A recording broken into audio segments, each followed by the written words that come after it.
वाहिगुरु जी का खालसा वाहिगुरु जी की फतेह। सतगुरु गुरु अमरदास जी महाराज हजूर गुरता गद्दी ते विराजमान होए और उन्होंने अपनी मुबारक रसना तो श्री गुरु ग्रंथ साहिब अंदर जो बाणी है 17 रागां दे विच उचारण कीती है, क्योंकि 19 राग पहला सतगुरु गुरु नानक साहिब जी दे मौजूद ने, जो उन्हां विचों 17 रागां विच गुरु अमरदास ने बाणी उचारण की। हजूर सच्चे पातशाह जी उन्होंने जो अज अमृत शब्द उचारण किया है, एक तो ये राग है सोही। सोही राग जो है कीर्तन करने वाले गुरमुखां नूं पता है, ये दरअसल मिलाप दा राग है। इस विच विछोड़ा खत्म हुंदा है। यही कारण कि ਜਿਹੜੀਆਂ ਸਾਡੀਆਂ विवाह दियां आनंद कारज दी मर्यादा है, वो भी सोही राग दे नाल ही संबंधित है, क्योंकि ये सुहागणा दा राग है। इसे करके सतगुरां ने सत संतोख कर भाओ कुड़म कुड़माई आया बलराम जीओ, ये भी सोही राग विच है। हम घर साजन आए, ये भी सतगुरां ने बख्शिश की। ਜਿਹੜਾ ਅਸੀਂ शब्द पढ़ने हजूर दा धन फिर ए ना आखियन, ये भी सोही राग दे विच है। सोही राग मिलाप दा राग है। सतगुरां ने इस दी आरंभता की राग सोही छंत महला तीजा। राग सोही है।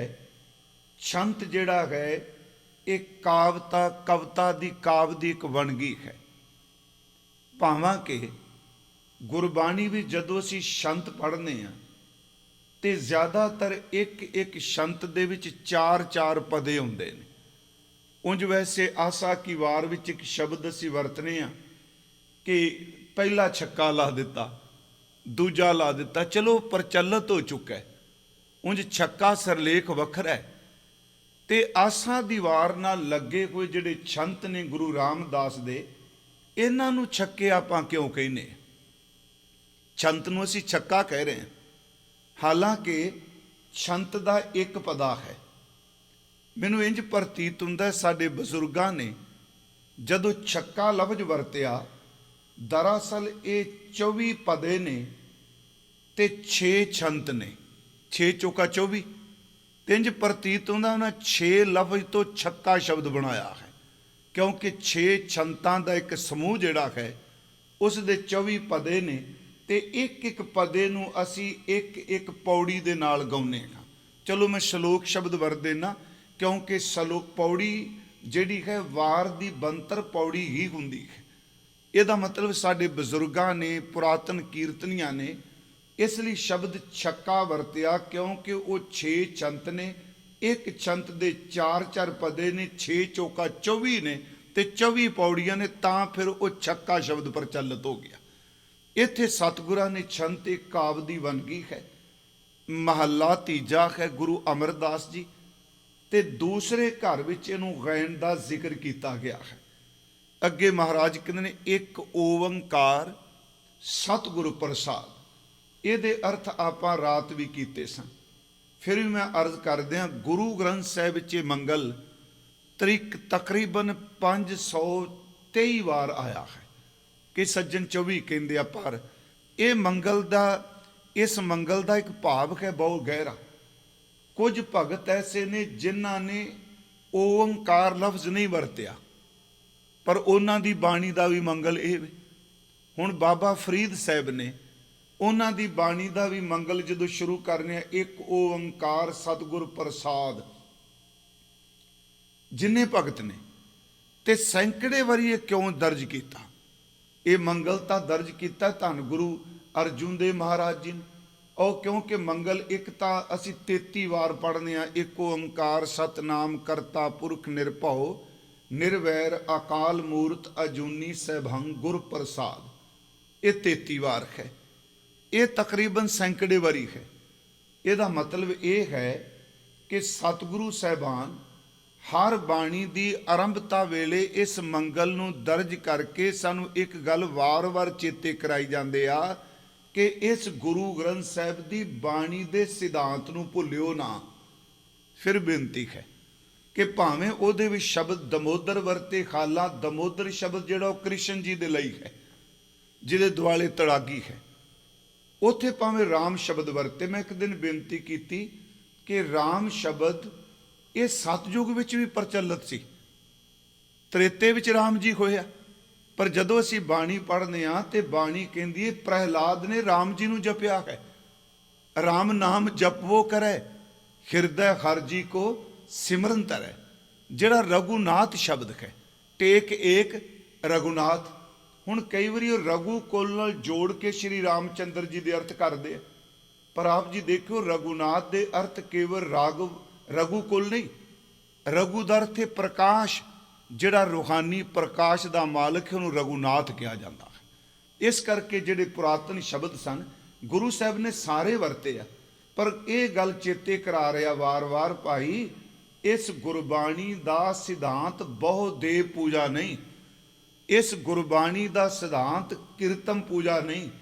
ਇਸ ਗੁਰਬਾਣੀ ਨੂੰ ਸਮਝਣਾ ਤੇ ਦੋ ਗੱਲਾਂ ਪੱਲੇ ਬਣ ਕੇ ਰੱਖਿਓ। ਪਰਮਾਤਮਾ ਇੱਕ ਹੈ, ਸਰਬ ਵਿਆਪਕ ਹੈ, ਉਸ ਵਰਗਾ ਹੋਰ ਕੋਈ ਨਹੀਂ, ਤੇ ਉਸ ਦੀ ਪ੍ਰਾਪਤੀ ਕੇਵਲ ਸਤਿਗੁਰ ਪ੍ਰਸਾਦ, ਸਤਿਗੁਰੂ ਦੀ ਕਿਰਪਾ ਨਾਲ ਹੋਣੀ ਹੈ। ਇਹ ਨਿਚੋੜ ਹੈ ਜੀ, ਸਮਝ ਲਓ ਸਾਰੇ ਗੁਰੂ ਗ੍ਰੰਥ ਸਾਹਿਬ ਦਾ। ਹਜ਼ੂਰ ਨੇ ਇੱਥੇ ਬਖਸ਼ ਕੀਤੀ ਸੁਖ ਸੋਹਿਲੜਾ ਹਰ ਧਿਆਵੋ, ਕਿਉਂਕਿ ਆਪਾਂ ਸਮੇਂ ਅਨੁਸਾਰ ਸਿਰਫ ਅੱਖਰੀ ਅਰਥ ਕਰ ਸਕਾਂਗੇ। ਇੱਥੇ ਸੁਖ ਦਾ ਅਰਥ ਹੈ ਅੰਦਰ ਦੀ ਸ਼ਾਂਤੀ। ਸ਼ਬਦ ਹੈ ਸੋਹਿਲੜਾ, ਇਹ ਲਫ਼ਜ਼ ਹੈ ਅਸਲ 'ਚ ਸੁਹੇਲ, ਸਹੇਲ। ਇਹ ਸੰਸਕ੍ਰਿਤ ਤੋਂ ਪ੍ਰਕਿਰਤ ਵਿੱਚ, ਪ੍ਰਕਿਰਤ ਤੋਂ ਪੰਜਾਬੀ ਵਿੱਚ ਆਉਂਦਾ ਹੈ। ਹੁਣ ਇਹਦਾ ਜਿਹੜਾ ਸ਼ਬਦ ਹੈ ਅਸਲ 'ਚ ਹੈ ਸੋਹੇਲਾ। ਇਹਦਾ ਅੱਖਰੀ ਅਰਥ ਹੈ ਉਹ ਗੀਤ ਜੋ ਖੁਸ਼ੀ ਵੇਲੇ ਗਾਇਆ ਜਾਂਦਾ ਹੈ, ਕਿਉਂਕਿ ਹਰ ਇੱਕ ਰਸਮ ਦੇ ਨਾਲ ਭਾਰਤ ਵਿੱਚ ਜੁੜੇ ਹੋਏ ਗੀਤ ਨੇ। ਹੁਣ ਅਲਾਣੀਆਂ ਵੀ ਤਾਂ ਗੀਤ ਹੀ ਇੱਕ ਤਰਜ ਹੈ, ਪਰ ਕਦੀ ਕਿਸੇ ਦੇ ਬੱਚੇ ਦੇ ਵਿਆਹ ਵੇਲੇ, ਲਾਵਾਂ ਵੇਲੇ ਅਲਾਣੀਆਂ ਕੋਈ ਪਾਉਂਦਾ ਦੇਖਿਆ? ਘੋੜੀਆਂ ਵੀ ਇੱਕ ਗੀਤ ਹੈ, ਪਰ ਕਿਸੇ ਦੀ ਮੌਤ ਵੇਲੇ ਕੋਈ ਘੋੜੀਆਂ ਗਾਉਂਦਾ ਦੇਖਿਆ? ਇਹ ਗੱਲ ਵੱਖਰੀ ਕਿ ਗੁਰੂ ਘਰ ਵਿੱਚ ਸੱਚ ਐਵੇਂ ਮੌਤ ਦੀ ਵੀ ਘੋੜੀ ਗਾਈ ਗਈ ਹੈ। ਅਸੀਂ ਕਹਿੰਦੇ ਵੀ ਮੌਤ ਦੀ ਘੋੜੀ ਚੜ੍ਹਨ ਲੱਗਾ, ਮੌਤ ਦੀਆਂ ਘੋੜੀਆਂ ਗਾਈਆਂ। ਇਹ ਵਿਲੱਖਣਤਾ ਗੁਰੂ ਘਰ ਦੇ ਅੰਦਰ। ਹੁਣ ਮੈਂ ਫਿਰ ਬੇਨਤੀ ਕਰਾਂਗਾ, ਸੋਹਿਲੇ ਦਾ ਅਰਥ ਹੈ ਅਸਲ 'ਚ ਉਹ ਗੀਤ ਜੋ ਖੁਸ਼ੀ ਵੇਲੇ ਗਾਇਆ ਜਾਂਦਾ ਹੈ। ਸਤਿਗੁਰਾਂ ਨੇ ਨਾ ਜੀ ਇਸ ਗੀਤ ਨੂੰ ਵੀ ਬਦਲ ਕੇ ਰੱਖ ਦਿੱਤਾ, ਕਿਉਂਕਿ ਹਜ਼ੂਰ ਨੇ ਕਿਸੇ ਸ਼ਬਦ ਤੋਂ ਹੇਠ ਨਹੀਂ ਕੀਤੀ, ਉਹਨਾਂ ਨੇ ਹਰ ਸ਼ਬਦ ਦੇ ਅਰਥ ਹੀ ਬਦਲ ਕੇ ਰੱਖ ਦਿੱਤੇ। ਸੋਹਿਲਾ ਗਾਇਆ ਜਾਂਦਾ ਸੀ, ਸੋਹਿਲਾ ਕਿ ਜਦੋਂ ਕਿਸੇ ਦਾ ਵਿਆਹ ਹੋਣਾ ਬੀਬੀਆਂ ਨੇ ਗੀਤ ਗਾਉਣੇ, ਉਸ ਵਿੱਚ ਮੈਨੂੰ ਇੰਜ ਲੱਗਦਾ ਘੋੜੀਆਂ ਤੇ ਸੁਹਾਗ ਇਕੱਠੇ ਆ ਜਾਂਦੇ ਸਨ। ਸੋਹਿਲਾ ਉਂਝ ਸੋਹਿਲੇ ਦਾ ਅਰਥ ਹੈ ਕਿਸੇ ਦਾ ਯਸ ਕੀਰਤੀ ਕਰਨੀ। ਆਪ ਜਦੋਂ ਪਾਠ ਕਰਦੇ ਹੋ ਮਾਰੂ ਰਾਗ ਵਿੱਚ ਇੱਕ ਬਚਨ ਹੁੰਦਾ, ਇੱਥੇ ਤਾਂ ਹੈ ਸੋਹਿਲਾ, ਸੋਹਿਲੜਾ, ਉੱਥੇ ਹੁੰਦਾ ਹੈ ਸੋਲਹੇ। ਇਹ ਸੋਹਿਲਾ, ਉੱਥੇ ਸੋਹਿਲੇ। ਉਹਦਾ ਮਤਲਬ ਇਹ ਵੇ ਕਿ ਜਿਹੜੇ ਸ਼ਬਦ ਤੁਸੀਂ ਹੁਣ ਪੜ੍ਹਨ ਲੱਗੇ ਹੋ ਇਸ ਸ਼ਬਦ ਦੇ 16 ਪਦੇ ਨੇ, ਉਹਦਾ ਅਰਥ ਖੁਸ਼ੀ ਨਹੀਂ ਹੈਗਾ। ਇੱਥੇ ਹੈ ਸੋਹਿਲਾ, ਸੋਹਿਲੇ ਦਾ ਅਰਥ ਹੈ ਮੰਗਲਮਈ ਗੀਤ। ਉਂਝ ਬਾਣੀ ਜਦੋਂ ਆਪਾਂ ਗੀਤ ਸੰਬੰਧੀ ਸ਼ਬਦ ਪੜ੍ਹਨੇ, ਜਿਹੜਾ ਸਿਆਮ ਵੇਦ ਹੈ, 4 ਵੇਦਾਂ ਵਿੱਚੋਂ ਆਪ ਨੂੰ ਪਤਾ ਉਹਨਾਂ ਦਾ ਸੰਗੀਤ ਨਾਲ ਬੜਾ ਸੰਬੰਧ ਹੈ। ਸ਼ਾਮ ਵੇਦ ਜਿਹੜਾ ਹੈ, ਉਂਝ ਸਤਿਗੁਰਾਂ ਨੇ ਗੀਤ ਦਾ ਖੰਡਨ ਵੀ ਕੀਤਾ ਤੇ ਗੀਤ ਦਾ ਮੰਡਨ ਵੀ ਕੀਤਾ। ਜਿਵੇਂ ਅਸੀਂ ਇੱਕ ਪਾਠ ਕਰਨੇ ਆ, ਮੇਰੇ ਮੋਹਨ ਸਰਵਣੀ ਇਹ ਨਾ ਸੁਣਾਏ, ਸਾਕਤ ਗੀਤ ਨਾਦ ਧੁਨ ਗਾਵਤ ਬੋਲਤ ਬੋਲ ਅਜਾਏ। ਹੁਣ ਗੀਤ, ਨਾਦ ਤੇ ਧੁਨ ਤਿੰਨਾਂ ਦਾ ਖੰਡਨ ਕਰ ਦਿੱਤਾ, ਕਿਉਂਕਿ ਬੋਲਤ ਬੋਲ ਅਜਾਏ। ਪਰ ਦੂਜੇ ਪਾਸੇ ਬਾਬਾ ਜੀ ਕਹਿੰਦੇ ਰਾਗ ਨਾਦ ਸਭ ਸੱਚ ਹੈ, ਜ਼ਿਕਰ ਕੀਤਾ। ਧੁਨੀਆਂ ਨੂੰ ਸਤਿਗੁਰਾਂ ਨੇ ਵਰਤਿਆ। ਹੁਣ ਉਸ ਗੀਤ ਦਾ ਖੰਡਨ ਹੈ ਵੀ ਇਹ ਤੇਰੇ ਅੰਦਰ ਅੱਗ ਮਚਾਏਗਾ, ਤੇ ਜੇ ਸੱਚ ਪੁੱਛੋ ਅੱਜ ਤਕਰੀਬਨ ਪੂਰੀ ਦੁਨੀਆ ਵਿੱਚ ਜੇ ਕਿਸੇ ਚੀਜ਼ ਦਾ ਬੜਾਵਾ ਹੈ ਤੇ ਸਿਰਫ ਕਾਮ ਵਾਸ਼ਨਾ ਦਾ ਹੈ। ਭਾਵੇਂ ਉਹ ਜ਼ਬਾਨ ਦਾ ਬੋਲ ਹੋਵੇ, ਭਾਵੇਂ ਉਹ ਗੀਤ ਹੋਵੇ, ਭਾਵੇਂ ਕੋਈ ਕਿਸੇ ਦੀ ਮਸ਼ਹੂਰੀ ਵੀ ਹੋਵੇ। ਔਰਤ ਦੀ ਤਸਵੀਰ ਕਿਉਂ ਹੈ? ਕਿਉਂਕਿ ਬੰਦੇ ਦਾ ਆਕਰਸ਼ਿਤ ਅੰਦਰ ਉਧਰ ਝੁਕਿਆ ਹੋਇਆ ਹੈ। ਖਿਮਾ ਕਰਿਓ, ਸਤਿਗੁਰਾਂ ਨੇ ਇੱਕ ਗੀਤ ਦਾ ਮੰਡਨ ਵੀ ਕੀਤਾ, ਨਾਨਕ ਭਵਜਲ ਪਾਰ ਪਰੇ ਜੋ ਗਾਵੇ ਪ੍ਰਭ ਕੇ ਗੀਤ। ਗੀਤ ਖੰਡਨ ਵੀ ਹੈ, ਗੀਤ ਮੰਡਨ ਵੀ ਹੈ। ਇੱਥੇ ਸੋਹਿਲੇ ਦਾ ਅਰਥ ਹੈ ਮੰਗਲਮਈ ਗੀਤ, ਕਿ ਭਾਈ ਜਿਹੜੀ ਬੰਦਗੀ ਹੈ, ਸਿਮਰਨ ਹੈ, ਇਹ ਸੋਗ ਨਹੀਂ, ਇਹ ਰੱਬ ਦੇ ਮਿਲਾਪ ਦਾ ਗੀਤ ਹੈ। ਇਸੇ ਕਰਕੇ ਫਿਰ ਕਿਹੜਾ ਸੋਹਿਲਾ? ਵਿਆਹ ਵਾਲਾ। ਫਿਰ ਸਤਿਗੁਰਾਂ ਨੇ ਇਹਦਾ ਨਿਰਣਾ ਕੀਤਾ, ਜੈ ਘਰ ਕੀਰਤ ਆਖੀਐ ਕਰਤੇ ਕਾ ਹੋਏ ਵਿਚਾਰੋ, ਤਿਤ ਘਰ ਗਾਵੋ ਸੋਹਿਲਾ ਸਿਵਰਿਓ ਸਿਰਜਨਹਾਰੋ। ਇੱਥੇ ਸੋਹਿਲੇ ਦੀ ਵਿਆਖਿਆ ਕਰ ਦਿੱਤੀ। ਭਾਵੇਂ ਸ਼ਬਦ ਅਸੀਂ ਰਾਤ ਨੂੰ ਸੌਣ ਲੱਗਿਆਂ ਸੋਹਿਲਾ ਸਾਹਿਬ ਦੀ ਬਾਣੀ ਪੜ੍ਹਨੇ ਆ, ਜਿਹਨੂੰ ਭਾਈ ਸਾਹਿਬ ਨੇ ਕੀਰਤ ਸੋਹਿਲਾ ਕਿਹਾ। ਆਮ ਗੁਟਕਿਆਂ ਵਿੱਚ ਕੀਰਤਨ ਸੋਹਿਲਾ ਕਿਹਾ ਜਾਂਦਾ ਹੈ, ਪਰ ਸਰਲੇਖ ਉਸ ਬਾਣੀ ਦਾ ਸੋਹਿਲਾ ਹੈ। ਹੁਣ ਦੇਖੋ ਤੇ ਸਤਿਗੁਰੂ ਗੱਲ ਖੋਲ ਦਿੱਤੀ ਕਿ ਜਿਸ ਘਰ ਵਿੱਚ ਕਰਤੇ ਦੀ ਕੀਰਤੀ ਹੋਵੇ, ਉਹ ਕਿਹੜਾ ਘਰ ਹੈ? ਉਹ ਸਤ ਸੰਗਤ ਘਰ ਹੈ। ਜੈ ਕਰ ਕੀਰਤ ਆਖੀਐ ਕਰਤੇ ਕਾ ਹੋਏ ਵਿਚਾਰੋ, ਤਿਤ ਘਰ ਗਾਵੋ ਸੋਹਿਲਾ। ਉਸ ਸਤ ਸੰਗਤ ਘਰ ਵਿੱਚ ਬੈਠ ਕੇ ਰੱਬ ਦੇ ਗੀਤ ਗਾਓ, ਉੱਥੇ ਕੋਈ ਦੂਜੀ ਗੱਲ ਨਾ ਕਰੋ। ਤੇ ਚਾਹੀਦਾ ਏ ਵੇ, ਯਾਦ ਰੱਖਿਓ, ਜਿਨ੍ਹਾਂ ਗੁਰਦੁਆਰਿਆਂ ਵਿੱਚ ਸਟੇਜ ਤੇ ਨਿਰੋਲ ਗੁਰੂ ਦੀ ਸਿਫਤ ਸ਼ਬਦ ਬਾਣੀ ਦੀ ਗੱਲ ਹੋਵੇਗੀ, ਉੱਥੇ ਤੁਸੀਂ ਮੱਥਾ ਟੇਕੋਗੇ, ਅੰਦਰ ਟਿਕਣ ਲੱਗ ਪਏਗਾ। ਜਿੱਥੇ ਰੋਜ਼ ਰਾਜਨੀਤੀ ਖੇਡੀ ਜਾਏਗੀ, ਖਿਮਾ ਕਰਿਓ, ਪ੍ਰਕਾਸ਼ ਉੱਥੇ ਵੀ ਮਹਾਰਾਜ ਦਾ, ਪਰ ਉੱਥੇ ਕਦੀ ਟਿਕਾ ਨਹੀਂ ਬਣੇਗਾ, ਖਿੰਡਾ ਬਣਿਆ ਰਹੇਗਾ।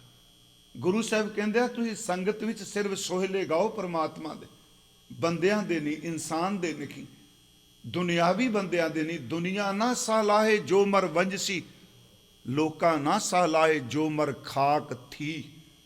ਮਹਾਰਾਜ ਕਹਿੰਦੇ ਜੈ ਕਰ ਕੀਰਤ ਆਖੀਐ ਕਰਤੇ ਕਾ ਹੋਏ ਵਿਚਾਰੋ, ਤਿਤ ਘਰ ਗਾਵੋ ਸੋਹਿਲਾ। ਅੱਗੇ ਹੈ ਸਿਵਰਿਓ।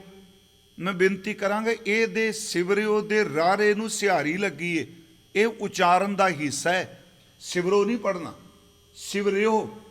ਇਹ ਜਿਹੜੀ ਸਿਹਾਰੀ ਹੈ, ਜਿਹਨੂੰ ਹਿੰਦੀ ਵਿੱਚ ਆਪਾਂ ਛੋਟੀ ਈ ਦੀ ਮਾਤਰਾ ਕਹਿੰਦੇ ਆ, ਫਾਰਸੀ ਵਿੱਚ ਜ਼ੇਰ ਸ਼ਬਦ ਵਰਤਿਆ ਜਾਂਦਾ, ਥੱਲੇ ਲੱਗਦੀ। ਮਹਾਰਾਜ ਕਹਿੰਦੇ ਨੂੰ ਬੋਲੋ, ਤੁਮ ਗਾਵੋ ਮੇਰੇ ਨਿਰਭਉ ਕਾ ਸੋਹਿਲਾ, ਹਉ ਵਾਰੀ ਜਿਤ ਸੋਹਿਲਾ ਸਦਾ ਸੁਖ ਹੋਏ।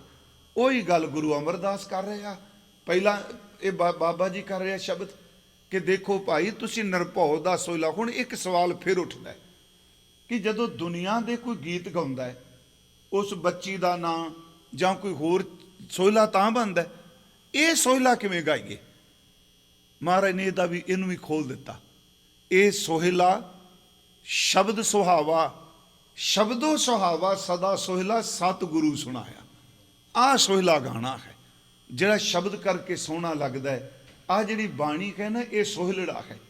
ਜਿੰਨੀ ਬਾਣੀ ਆਪ ਜੀ ਪੜ੍ਹਦੇ ਸੁਣਦੇ ਹੋ, ਗੁਰੂ ਸਾਹਿਬ ਕਹਿੰਦੇ ਅੱਜ ਕਿ ਸੁਖ ਸੋਹਿਲੜਾ ਹਰ ਧਿਆਵੋ, ਅੰਦਰ ਨੂੰ ਸੁਖ ਦੇਣ ਵਾਲਾ ਪਰਮਾਤਮਾ ਦੀ ਮੰਗਲਮਈ ਗੀਤ ਤੁਸੀਂ ਗਾਇਆ ਕਰੋ, ਧਿਆਇਆ ਕਰੋ। ਸੁਖ ਸੋਹਿਲੜਾ ਹਰ ਧਿਆਵੋ, ਹਰੀ ਉਸ ਪ੍ਰਭੂ ਨੂੰ ਧਿਆਵੋ ਤੁਸੀਂ। ਫਿਰ ਜੀ ਗੁਰਮੁਖ, ਗੁਰੂ ਦੇ ਸਨਮੁਖ ਹੋ ਕੇ ਹਰ ਫਲ ਪਾਵੋ। ਇਸ ਸੋਹਿਲੇ ਨੂੰ ਨਿਰਾਰਥਕ ਨਹੀਂ ਜਾਏਗਾ, ਜਿੰਨੀ ਸਿਫਤ ਕਰੋਗੇ ਦਾ ਫਲ ਹਰ ਹਾਲਤ ਵਿੱਚ ਮਿਲੇਗਾ ਮਿਲੇਗਾ। ਮੈਂ ਤਾਂ ਕਈ ਵਾਰੀ ਸੋਚਣਾ, ਠੀਕ ਅਸੀਂ ਕਥਾ ਕਰਨੇ ਆ ਜੀ, ਸਾਨੂੰ ਪੜ੍ਹਨਾ ਵੀ, ਮੈਂ ਕਈ ਵਾਰੀ ਇਹ ਸ਼ਬਦ ਕਿਹਾ, ਪਰ ਕੀਰਤਨ ਰੱਬ ਦੀ ਏਡੀ ਵੱਡੀ ਦਾਤ ਹੈ, ਏਦੂ ਵੱਡੀ ਭਗਤੀ ਕੋਈ ਹੈ ਹੀ ਨਹੀਂ ਕਿ ਰੱਬ ਨੂੰ ਗਾਉਣਾ। ਗੁਰੂ ਸਾਹਿਬ ਨੇ ਸਾਰੀ ਜ਼ਿੰਦਗੀ ਗਾਇਆ ਹੀ ਹੈ ਨਾ ਜੀ। ਤੁਸੀਂ ਇਹ ਤਾਂ ਸੁਣਦੇ ਹੋ, ਚਲੋ ਵੀ ਕੀਰਤਨ ਤੋਂ ਬਾਅਦ ਹਜ਼ੂਰ ਸਮਾਧੀ ਚਲੇ ਗਏ, ਕਿੰਨੇ ਕਿੰਨੇ ਪੈਰ ਨਹੀਂ ਸਨ ਉੱਠਦੇ, ਪਰ ਉਸ ਸਮਾਧੀ ਨੂੰ ਸੁਰਤ ਵਾਲਾ ਸਮਝੇਗਾ। ਕਦੀ ਤੁਸੀਂ ਟਿਕ ਕੇ ਕਥਾ ਕੀਰਤਨ ਸੁਣੋ ਜਾਂ ਕੀਰਤਨ ਕਰੋ ਜਾਂ ਨਿਤਨੇਮ ਕਰੋ, ਜਿੱਦਣ ਅੰਦਰ ਟਿਕਿਆ ਹੋਵੇ, ਉਸ ਘੰਟੇ ਤੋਂ ਬਾਅਦ, ਅੱਧੇ ਘੰਟੇ ਤੋਂ ਬਾਅਦ ਤੁਹਾਡਾ ਚਿੱਤ ਨਹੀਂ ਕਰਦਾ ਕਿਸੇ ਨਾਲ ਗੱਲ ਕਰੀਏ, ਕਿਉਂਕਿ ਅੰਦਰ ਟਿਕ ਜਾਂਦਾ ਨਾ ਜੀ। ਉਹ ਸਤਿਗੁਰੂ ਨੇ ਸਿਰਫ ਗਾਇਆ। ਜਦੋਂ ਬਾਣੀ ਆਈ, ਹਜ਼ੂਰ ਨੇ ਉਹਨੂੰ ਰਾਗ ਦੀ ਥਾਂ ਦਿੱਤੀ, ਰਾਗ ਤੇ ਬਿਠਾਇਆ। ਇੱਥੇ ਸਤਿਗੁਰੂ ਕਹਿੰਦੇ ਨੇ ਭਾਈ ਜੇ ਤੁਸੀਂ ਗਾਓਗੇ ਨਾ, ਗਾਇਆ ਨਿਰਾਰਥਕ ਨਹੀਂ ਜਾਣਾ, ਇਹਦਾ ਫਲ ਮਿਲੇਗਾ। ਕਿ ਜੀ ਗੁਰਮੁਖ ਹਰ ਫਲ ਪਾਵੋ, ਹਰ ਨਾਮ ਧਿਆਵੋ। ਭਾਈ ਗੁਰੂ ਦੇ ਸਨਮੁਖ ਹੋ ਕੇ ਸੋਹਿਲਾ ਗਾਓਗੇ, ਫਲ ਮਿਲੇਗਾ, ਖਰੀ ਦਾ ਨਾਮ ਧਿਆਵੋ। ਤੇ ਸਤਿਗੁਰੂ ਆਪ ਜੀ ਨੇ 2 ਵਾਰੀ ਕਹਿ ਦਿੱਤਾ ਹਰ ਫਲ ਪਾਵੋ, ਜਾਂ ਕਹਿ ਦਿੱਤਾ ਗੁਰਮੁਖ ਫਲ ਪਾਓ। ਇਹ ਫਲ ਕੀ ਮਿਲੇਗਾ? ਸਤਿਗੁਰੂ ਕਹਿੰਦੇ ਜਨਮ ਜਨਮ ਕੇ ਦੁੱਖ ਨਿਵਾਰੇ। ਇਹਦਾ ਫਲ ਇਹ ਮਿਲੇਗਾ ਕਿ ਜਨਮਾਂ ਜਨਮਾਂ ਦੇ ਜਿਹੜੇ ਦੁੱਖ ਨੇ, ਇਸ ਜਨਮ ਦਾ ਦੁੱਖ ਤਾਂ ਮਿਟ ਜੂਗਾ। ਕਈ ਵਾਰੀ ਬੰਦਾ ਬਹੁਤ ਦੁਖੀ ਹੁੰਦਾ ਹੈ ਨਾ ਜੀ, ਉਹ ਸੁਸਾਈਡ ਕਰ ਲੈਂਦਾ ਹੈ ਨਾ, ਜਿਹਨੂੰ ਆਤਮ ਹੱਤਿਆ ਕਹਿੰਦੇ, ਕਿ ਉਸ ਤੋਂ ਬਾਅਦ ਇਹ ਛੁੱਟ ਜਾਊਗਾ? ਇਹ ਦੁੱਖ ਤਾਂ ਫਿਰ ਅੱਗੇ ਨਾਲ ਤੁਰਿਆ ਜਾਣਾ ਹੈ। ਗੁਰੂ ਸਾਹਿਬ ਕਹਿੰਦੇ ਤੇਰੇ ਜਨਮਾਂ ਜਨਮਾਂ ਦੇ ਦੁੱਖ ਕੋਈ ਦੂਰ ਕਰ ਸਕਦਾ ਹੈ ਤੇ ਸਿਰਫ ਰੱਬ ਦੀ ਸਿਫਤ ਦੂਰ ਕਰ ਸਕਦੀ ਹੈ। ਅੱਗੇ ਗੁਰੂ ਸਾਹਿਬ ਕਹਿੰਦੇ ਨੇ ਫਿਰ ਜੀ ਇਹ ਸੋਹਿਲਾ ਕਿਹਦੇ ਤੋਂ ਗਾਣਾ ਸਿੱਖੀਏ? ਅੱਗੇ ਸਤਿਗੁਰੂ ਕਹਿੰਦੇ ਨੇ ਬਲਿਹਾਰੀ ਗੁਰ ਆਪਣੇ ਵਿਟੋਂ। ਇੱਥੇ ਐੜੇ ਨੂੰ ਕੰਨਾ ਨਹੀਂ ਲੱਗਾ, ਆਪਣੇ ਨਹੀਂ ਬੋਲਣਾ, ਆਪਣੇ ਬੋਲਣਾ ਹੈ ਤੇ ਨਾਣਾ ਬੋਲਣਾ ਹੈ। ਗੁਰ ਬਲਿਹਾਰੀ ਗੁਰ, ਗੁਰੂ ਨਹੀਂ ਹੈਗਾ, ਆਪਣੇ ਗੁਰੂ। ਵੈਸੇ ਅਰਥ ਕਰਾਂਗਾ ਆਪਣੇ ਗੁਰੂ ਤੋਂ ਬਲਿਹਾਰੀ ਜਾਣਾ, ਜਿਨ ਕਾਰਜ ਸਭ ਸਵਾਰੇ। ਜਿਸ ਸਤਿਗੁਰਾਂ ਨੇ ਮੇਰੇ ਲੋਕ ਪਰਲੋਕ ਦੇ, ਇੱਥੇ ਸ਼ਬਦ ਸਭ ਆਇਆ ਜੀ, ਬਹੁਤ ਨਹੀਂ ਆਇਆ। ਜਿਹੜਾ ਬਹੁਤ ਹੁੰਦਾ ਹੈ ਨਾ, ਉਹ ਪੂਰਾ ਮੁਕੰਮਲ ਨਹੀਂ ਹੁੰਦਾ। ਕਹਿੰਦੇ ਇਸ ਬੰਦੇ ਕੋਲ, ਇਸ ਘਰ 'ਚ ਸਾਡੇ ਕੋਲ ਬਹੁਤ ਕੁਛ ਹੈ, ਪਰ ਆ ਨਹੀਂ। ਸਭ ਸ਼ਬਦ ਬਹੁਤ ਤੋਂ ਉੱਚਾ ਹੈ। ਇਸੇ ਕਰਕੇ ਬਾਬਾ ਜੀ ਨੇ ਜਿੱਥੇ ਪ੍ਰਮਾਤਮਾ ਦੀ ਗੱਲ ਕੀਤੀ, ਉਹਦੇ ਘਰ ਵਿੱਚ ਸ਼ਬਦ ਇਹ ਨਹੀਂ ਵਰਤਿਆ ਤੇਰੇ ਘਰ ਬਹੁਤ ਕੁਛ ਹੈ। ਕਹਿੰਦੇ ਤੇਰੇ ਘਰ ਸਭ ਕੁਛ ਹੈ। ਸਾਚੇ ਸਾਹਿਬਾ ਕਿਆ ਨਹੀਂ ਘਰ ਤੇਰਾ, ਘਰ ਤਾਂ ਤੇਰਾ ਸਭ ਕੀ ਸ਼ਬਦ ਵਰਤੇ। ਮੈਂ ਬੇਨਤੀ ਕਰਾਂ ਇੱਥੇ ਗੁਰੂ ਜੀ ਕਹਿੰਦੇ ਜਿੰਨੇ ਵੀ ਕਾਰਜ ਸਨ, ਸਭ ਦੇ ਸਭ, ਸੰਸਾਰੀ ਵੀ, ਨਿਰੰਕਾਰੀ ਵੀ, ਕਰਤਾਰੀ ਵੀ, ਸਾਰੇ ਕਾਰਜ ਉਹਨੇ ਸਵਾਰ ਦਿੱਤੇ। ਹਰ ਪ੍ਰਭ ਕਿਰਪਾ, ਇਹਦਾ ਪਾਠ ਕਿਰਪਾ ਨਹੀਂ, ਕੱਕੇ ਦੇ ਪੈਰ 'ਚ ਰਾਰਾ ਪਿਆ ਹੈ, ਕਿਰਪਾ ਤੇ ਕਿਰਪਾ। ਹੁਣ ਆਪਾਂ ਕਹਾਂਗੇ ਜੀ ਅਰਥ ਇੱਕੋ ਨੇ, ਪਰ ਆਪ ਨੂੰ ਪਤਾ ਹੈ ਵੀ ਇਹ ਜਦੋਂ ਪੂਰਾ ਰਾਰਾ ਲਿਖਾਂਗੇ ਤੇ ਇਹ ਦੀਰਘ ਹੋ ਜਾਏਗਾ। ਹਜ਼ੂਰ ਨੇ ਇੱਥੇ ਕਿਰਪਾ ਵਰਤਿਆ ਹੈ। ਹਜ਼ੂਰ ਕਹਿ ਰਹੇ ਨੇ ਕਿ ਜਦੋਂ ਖਰੀ ਪ੍ਰਭੂ ਕਿਰਪਾ ਕਰਦਾ ਹੈ, ਹਰ ਜਾਪੋ, ਉਹਦੀ ਕਿਰਪਾ ਦੀ ਨਿਸ਼ਾਨੀ ਖਰੀ ਦਾ ਨਾਮ ਜਪੋ, ਸਿਮਰਨ ਕਰੋ, ਸੁਖ ਫਲ ਹਰ ਜਨ ਪਾਵੋ। ਖਰੀ ਜਨ, ਪ੍ਰਭੂ ਦੇ ਜਨ, ਤੂੰ ਆਪਣੇ ਅੰਦਰੋਂ ਆਤਮਿਕ ਸੁਖ ਪ੍ਰਾਪਤ ਕਰੇਗਾ। ਗੁਰਮੁਖੋ ਉਸ ਸੁਖ ਦੀ ਕੋਈ ਕੀਮਤ ਨਹੀਂ। ਦੁਨੀਆ ਦਾ ਕੋਈ ਬੰਦਾ, ਦੁਨੀਆ ਦੀ ਕੋਈ ਚੀਜ਼ ਉਸ ਸੁਖ ਦੀ ਕੀਮਤ ਕੋਈ ਪਾ ਸਕਦੀ ਹੈ? ਮਹਾਰਾਜ ਕਹਿੰਦੇ ਨੇ ਖਰੀ ਜਨ ਉਸ ਨੂੰ ਪ੍ਰਾਪਤ ਕਰੋ। ਨਾਨਕ ਕਹਿ ਸੁਣੋ ਜਨ ਭਾਈ। ਧੰਨ ਗੁਰੂ ਅਮਰਦਾਸ ਮਹਾਰਾਜ ਮਿਹਰ ਕਰ ਰਹੇ। ਮੈਨੂੰ ਪਤਾ ਹੈ ਭਾਵੇਂ ਅਸੀਂ ਗ੍ਰਾਮਰ ਦੇ ਤੌਰ ਤੇ ਹੇ ਨਾਨਕ, ਦਾਸ ਨਾਨਕ, ਪਰ ਮੇਰੀ ਇੱਛਾ ਮੈਂ ਆਪਾਂ ਸਤਿਗੁਰੂ ਦੇ ਅਦਬ ਲਈ ਸ਼ਬਦ ਵਰਤੀਏ। ਇਹ ਧੰਨ ਗੁਰੂ ਅਮਰਦਾਸ ਮਹਾਰਾਜ ਨਾਨਕ ਸ਼ਬਦ ਦੀ ਮੋਹਰ ਵਰਤ ਰਿਹਾ ਤੇ ਕਹਿੰਦੇ ਹੇ ਭਾਈ ਜਨੋ, ਹੇ ਸੰਤ ਜਨੋ, ਮੇਰੀ ਗੱਲ ਸੁਣੋ। ਸੁਖ ਸੋਹਿਲੜਾ ਹਰਿ ਧਿਆਵੋ। ਉਹ ਖੁਸ਼ੀ ਦਾ ਗੀਤ ਗਾਓ ਜਿਹੜਾ ਸੁਖ ਦਿੰਦਾ ਹੈ, ਉਹ ਹੈ ਹਰੀ ਧਿਆਵੋ, ਪਰਮਾਤਮਾ ਨੂੰ ਧਿਆਵੋ। ਇਹ ਪਦਾ ਪਹਿਲਾ ਸਮਾਪਤ ਹੈ ਜੀ।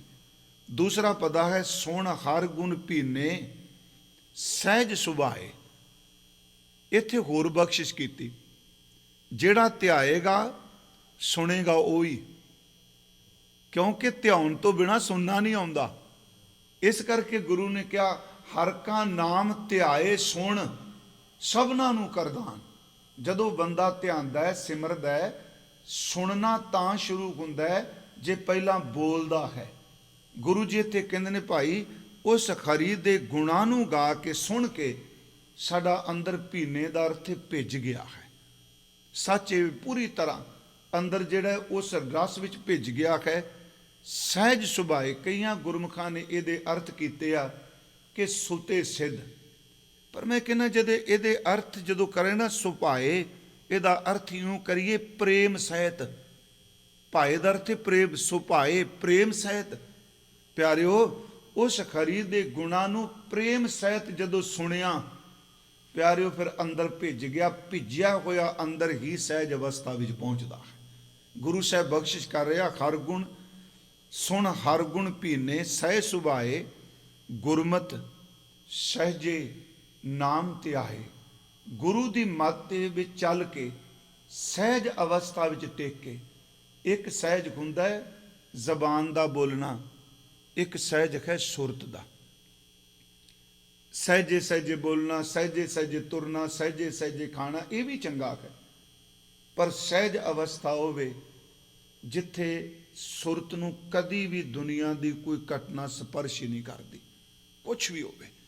ਗੁਰੂ ਸਾਹਿਬ ਕਹਿੰਦੇ ਨੇ ਗੁਰਮਤਿ ਸਹਿਜੇ ਨਾਮ ਧਿਆਏ। ਸਤਿਗੁਰੂ ਫਿਰ ਕਹਿੰਦੇ ਜਿਨ ਕੋ ਧੁਰ ਲਿਖਿਆ ਤਿਨ ਗੁਰ ਮਿਲਿਆ। ਇਹ ਸਤਿਗੁਰੂ ਜੇ ਮਿਲਿਆ ਹੈ ਕਿਤੇ ਧੁਰ ਲਿਖਿਆ ਹੋਇਆ ਤਾਂ, ਕਿਉਂਕਿ ਅੱਜ ਕੱਲ੍ਹ ਦਾ ਜਿਹੜਾ ਪੜ੍ਹਿਆ ਲਿਖਿਆ ਸਮਾਜ ਹੈ, ਪੜ੍ਹਾਈ ਬੜੀ ਚੰਗੀ ਗੱਲ ਹੈ, ਪਰ ਦੁੱਖ ਇਸ ਚੀਜ਼ ਦਾ ਹੈ ਕਿ ਆਪਣੇ ਗਿਆਨ ਦੇ ਨਾਲ ਅਸੀਂ ਧੁਰ ਕੀ ਬਾਣੀ ਉੱਤੇ ਸਟੈਂਪ ਆਪਣੀ ਲਾਣੇ ਪਏ ਹਾਂ। ਹਾਂਜੀ, ਅੱਜ ਦੇਖੋ ਤੁਸੀਂ ਕਦੀ ਕਿਸੇ ਸੁਣੋ, ਸਾਡੇ ਵੀ ਅਸੀਂ ਕਹਿੰਦੇ ਸਾਡਾ ਧਰਮ ਸਾਇੰਟੀਫਿਕ ਹੈ। ਹਾਂਜੀ, ਮੁਸਲਮਾਨ ਬੋਲੇਗਾ ਹੁਣ, ਜਿਵੇਂ ਕਈ ਵਾਰੀ ਉਹਨਾਂ ਸਾਰਿਆਂ ਨੂੰ ਕਿਹਾ ਮਾਸਕ ਪਾਓ, ਤੇ ਉਹ ਕਈ ਇਹ ਵੀ ਪ੍ਰਚਾਰ ਕਰਨ ਲੱਗ ਪਏ ਸਾਡੇ ਧਰਮ ਤੇ ਪਹਿਲਾਂ ਕਿਹਾ ਸੀ ਬੁਰਕਾ ਪਾ ਕੇ ਮੂੰਹ ਢੱਕ ਕੇ ਰੱਖੋ। ਇਹ ਬੜੀਆਂ ਥੋਥੀਆਂ ਜਿਹੀਆਂ ਗੱਲਾਂ ਹੁੰਦੀਆਂ ਨੇ। ਇਹਦਾ ਮਤਲਬ ਫਿਰ ਅਖੀਰਲੀ ਕਟਵੱਟੀ ਸਾਇੰਸ ਹੈ ਨਾ। ਜਪਜੀ ਸਾਹਿਬ ਤਾਂ ਪ੍ਰਵਾਨ ਹੋਵੇਗਾ ਜੇ ਸਟੈਂਪ ਮੋਹਰ ਲੱਗੇਗੀ ਸਾਇੰਸ ਦੀ, ਤਾਂ ਇਹਦਾ ਮਤਲਬ ਇਹ ਹੋ ਗਿਆ ਨਾ। ਨਹੀਂ ਪਿਆਰਿਓ, ਮੈਂ ਬੇਨਤੀ ਕਰਾਂ, ਮੈਂ ਵੀ ਸਾਇੰਸ ਨੂੰ ਵਰਤ ਰਿਹਾ। ਅਸੀਂ ਜੋ ਕੁਝ ਆ ਬੈਠੇ ਹਾਂ, ਸਾਇੰਸ ਨੇ ਬਹੁਤ ਕੁਝ ਦਿੱਤਾ ਹੈ, ਪਰ ਇਸ ਗੱਲ ਨੂੰ ਕਦੀ ਨਾ ਭੁੱਲਿਓ, ਧਰਮ ਦੀ, ਰੂਹਾਨੀਅਤ ਦੀ ਆਪਣੀ ਰਾਹ ਹੈ। ਸਾਇੰਸ ਸ਼ੁਰੂ ਕਰਦੀ ਹੈ ਤੋੜ ਕੇ, ਇਹ ਕਿਉਂ ਹੋਇਆ, ਇਹ ਕਿਵੇਂ ਹੋਇਆ, ਇਹਨੂੰ ਕਿਉਂ ਕਰੀਏ। ਪਰ ਗੁਰਮਤਿ ਸ਼ੁਰੂ ਹੁੰਦੀ ਹੈ ਬਲਾਈਂਡ ਫੇਥ ਤੋਂ। ਮੈਂ ਫਿਰ ਬੇਨਤੀ ਕਰਾਂ, ਅੰਧੇ ਤੇ ਵਿਸ਼ਵਾਸ ਨਹੀਂ। ਇਸ ਵਾਰੀ ਦਾਸ ਜਦੋਂ ਮੈਂ ਹੋਲੇ ਮਹੱਲੇ ਤੇ ਪਹਿਲੀ ਵਾਰੀ ਗਾਇਦਕੀ ਕੇਸਗੜ੍ਹ ਸਾਹਿਬ ਕਥਾ ਕਰਨ, ਤੇ ਉੱਥੇ ਮੈਂ ਇੱਕ ਬੇਨਤੀ ਕੀਤੀ, ਗੁਰਮੁਖੋ ਸਾਡੀ ਜਪ ਦੀ ਸ਼ੁਰੂਆਤ ਹੈ ਤੋਂ ਹੈ, ਤਰਕ ਤੋਂ ਨਹੀਂ। ਜਿਨ ਕੋ ਧੁਰ ਲਿਖਿਆ ਸੰਤ ਸਭਾ ਓਟ ਗੁਰ ਪੂਰੇ, ਧੁਰ ਮਸਤਕ ਲੇਖ ਲਿਖਾਏ, ਵੱਡ ਭਾਗੀ ਖਰ ਸੰਗਤ ਪਾਵੇ। ਮਹਾਰਾਜ ਜਿਨ੍ਹਾਂ ਧੁਰ ਤੋਂ ਲਿਖਿਆ ਉਹਨਾਂ ਨੂੰ ਗੁਰੂ ਮਿਲਿਆ, ਤੇ ਗੁਰੂ ਨੇ ਕੀ ਕੀਤਾ? ਤਿੰਨ ਉਸ ਗੁਰੂ ਨੇ ਜਨਮ ਮਰਨ ਪਉ ਭਾਗਾ। ਵਾਹਿਗੁਰੂ ਤਿੰਨ ਉਹਨਾਂ ਦਾ ਜਨਮ ਤੇ ਮਰਨ ਦਾ ਭੈ ਦੂਰ ਹੋ ਗਿਆ ਜਿਨ੍ਹਾਂ ਨੂੰ ਸਤਿਗੁਰੂ ਮਿਲ ਗਿਆ। ਮਹਾਰਾਜ ਕਹਿੰਦੇ ਅੰਦਰੋਂ ਦੁਰਮਤ ਦੂਜੀ ਖੋਈ। ਅੰਦਰੋਂ ਜਿਹੜੀ ਦੁਰਮਤ ਸੀ, ਭੈੜੀ ਮਤ ਸੀ। ਮੈਂ ਰਾਤ ਵੀ ਇੱਕ ਅਰਜ਼ ਕੀਤੀ ਸੀ, ਜਿੱਥੇ ਹੰਕਾਰ ਹੋਵੇਗਾ ਉੱਥੇ ਦੁਰਮਤ ਹੋਵੇਗੀ, ਜਿੱਥੇ ਦੁਰਮਤ ਹੋਵੇਗੀ ਉੱਥੇ ਕਦੀ ਮਨ ਨਹੀਂ ਟਿਕੇਗਾ। ਇਹਦੀ ਨਿਸ਼ਾਨੀ ਹੈ ਜੀ। ਦੁਰਮਤ ਦੁਬਦਾ ਭਰਮਤ ਹੈ ਚਤਰ ਕੁੰਠ, ਭਾਈ ਸਾਹਿਬ ਜੀ ਨੇ ਕਿਹਾ ਹੈ, ਜਿੱਥੇ ਦੁਰਮਤ ਹੈ ਉੱਥੇ ਟਿਕਾ ਨਹੀਂ। ਮਹਾਰਾਜ ਕਹਿੰਦੇ ਜਿਨ੍ਹਾਂ ਨੂੰ ਸਤਿਗੁਰੂ ਮਿਲਿਆ, ਇਹ ਸੋਹਿਲੇ ਨੇ ਕੀ ਕੀਤਾ? ਉਹਨਾਂ ਦੇ ਅੰਦਰੋਂ ਭੈੜੀ ਮਤ ਤੇ ਜਿਹੜੀ ਦੂਜੀ ਸੀ ਦਵੈਸ਼, ਆ ਦੂਜਾ ਹੈ ਦਵੈਤ, ਸੱਚੀ ਲੋ ਦਵੈਤ ਨੇ ਬਸ ਕਰਾ ਦਿੱਤੀ ਬੰਦਿਆਂ ਨੇ। ਆ ਜੋ ਕੁਝ ਅਸੀਂ ਦੇਖਣੇ ਪਏ ਸਾਰਾ ਦਵੈਤ ਦੀ ਖੇਡ ਹੈ। ਗੁਰੂ ਸਾਹਿਬ ਦੀ ਬਾਣੀ 'ਚ ਦਵੈਤ ਕਿਤੇ ਨਹੀਂ, ਕਿਤੇ ਵੀ ਤੁਸੀਂ ਦਵੈਸ਼ ਨਹੀਂ ਦੇਖੋਗੇ। ਹਾਂ, ਸੁਮੱਤ ਦਿੱਤੀ। ਕਈ ਵਾਰੀ ਆਪਾਂ ਕਹਿੰਦੇ ਨਾ ਜੀ, ਜੇ ਦਵੈਸ਼ ਨਹੀਂ ਤੇ ਫਿਰ ਮੂਰਤੀ ਪੂਜਾ ਕਿਉਂ ਖੰਡਨ ਕੀਤੀ? ਹਾਂਜੀ, ਇਹਨਾਂ ਕਰਮ ਕਾਂਡਾਂ ਨੂੰ ਕਿਉਂ ਖੰਡਨ ਕੀਤਾ? ਗੁਰਮੁਖੋ ਉਹਦੇ ਤੇ ਦਵੈਸ਼ ਨਹੀਂ, ਗੁਰੂ ਉਸ ਦਵੈਸ਼ ਵਾਲੀ ਪੂਜਾ ਤੋਂ ਹਟਾ ਕੇ ਇੱਕ ਓੰਕਾਰ ਦੀ ਪੂਜਾ ਵਿੱਚ ਜੋੜ ਕੇ ਅਦਵੈਤ ਵੀ ਸਾਨੂੰ ਲਿਜਾਂਦੇ ਪਏ। ਇਹੀ ਕਾਰਨ ਕਿ ਗੁਰਬਾਣੀ ਵਿੱਚ ਸਾਕਤ ਦਾ, ਮਨਮੁਖ ਦਾ, ਤੁਸੀਂ ਜਦੋਂ ਬਾਣੀ ਪੜ੍ਹੋਗੇ ਕਦੀ ਵੀ ਜਿਤਨਾ ਮਰਜੀ ਕਿਸੇ ਨਿੰਦਕ ਸਰੀਰ ਦੀ ਜਾਂ ਭੈੜੇ ਸਰੀਰ ਦੀ, ਭੈੜੇ ਕਰਮ ਕਰਨ ਵਾਲਿਆਂ ਨੂੰ ਸਖਤ ਲਫ਼ਜ਼ ਵਰਤੇ ਹੋਣ, ਅਖੀਰ ਤੇ ਉਹਨਾਂ ਲਈ ਅਰਦਾਸ ਹੀ ਕੀਤੀ। ਸਿੱਧੀ ਗੱਲ 13ਵੀਂ ਅਸ਼ਟਪਦੀ ਹੈ ਨਾ ਜੀ, ਸੰਤ ਸ਼ਰਨ ਜੋ ਜੁਨ ਪਰੇ, ਬੜਾ ਕੁਝ ਕਿਹਾ। ਸੰਤ ਕਾ ਦੋਖੀ ਇਉਂ ਬਲਾਏ, ਜਿਉਂ ਜਲ ਵਿਹੁਨ ਮਛਲੀ ਤੜਪੜਾਏ। ਇੱਥੋਂ ਤੱਕ ਆਰੰਭਤਾ ਕੀਤੀ, ਸੰਤ ਕਾ ਦੁਖਨ ਆਰਜਾ ਘਟੈ। ਤੇ ਇਹ ਵੀ ਬਾਣੀ 'ਚ ਕਹਿ ਦਿੱਤਾ, ਨਿੰਦਿਆ ਦਾ ਕੋਈ ਇਲਾਜ ਹੀ ਨਹੀਂ। ਜਿਸ ਬੰਦੇ ਨੂੰ ਨਿੰਦਿਆ ਦੀ ਆਦਤ ਪੈ ਜਾਏ, ਭਾਵੇਂ ਸਟੇਜ ਤੇ ਪੈ ਜਾਏ, ਭਾਵੇਂ ਥੱਲੇ ਬੈਠ ਕੇ ਪੈ ਜਾਏ, ਯਾਦ ਰੱਖਿਓ ਉਸ ਬੰਦੇ ਨੂੰ ਬਿਮਾਰੀ ਲੱਗ ਗਈ। ਅੱਜ ਵੀ ਗਿਆ ਤੇ ਕੱਲ ਵੀ ਗਿਆ। ਨਿੰਦਿਆ ਕੁਝ ਸਮੇਂ ਲਈ ਪ੍ਰਭਾਵਿਤ ਕਰਦੀ ਹੈ ਬੰਦਿਆਂ ਨੂੰ, ਪਰ ਨਹੀਂ ਪਿਆਰਿਓ। ਗੁਰੂ ਸਾਹਿਬ ਨੇ ਕਿਹਾ ਸਭੇ ਔਖਦ ਕੀਤਿਆਂ ਨਿੰਦਕ ਕਾ ਦਾਰੂ ਨਾ ਹੈ ਨਾ, ਪਰ ਦਾਰੂ ਦੱਸ ਵੀ ਦਿੱਤਾ। ਸੰਤ ਕਿਰਪਾਲ ਕਿਰਪਾ ਜੇ ਕਰੈ, ਨਾਨਕ ਸੰਤ ਸੰਗ ਨਿੰਦਕ ਵੀ ਤਰੇ। ਆਪ ਹੀ ਇਲਾਜ ਦੱਸ ਗਏ। ਮੈਂ ਫਿਰ ਬੇਨਤੀ ਕਰਾਂਗਾ, ਜਿਹੜੀ ਦੂਜੀ ਹੈ, ਦੂਜਾ ਭਾਵ ਹੈ, ਇਹ ਬਹੁਤ ਖਤਰਨਾਕ ਹੈ। ਇਹਨੂੰ ਦੋਏ ਦੂਜਾ ਭਾ, ਦੋਏ ਭਾਦਵੇ ਭਰਮ ਭੁਲਾਣੀਆਂ, ਦੂਜਾ ਲੱਗਾ ਖੇਤ ਕਿਆ ਹੈ। ਜਿੱਥੇ ਦਵੈਤ ਹੈ ਨਾ ਉੱਥੇ ਖੜਕਾ ਹੈ।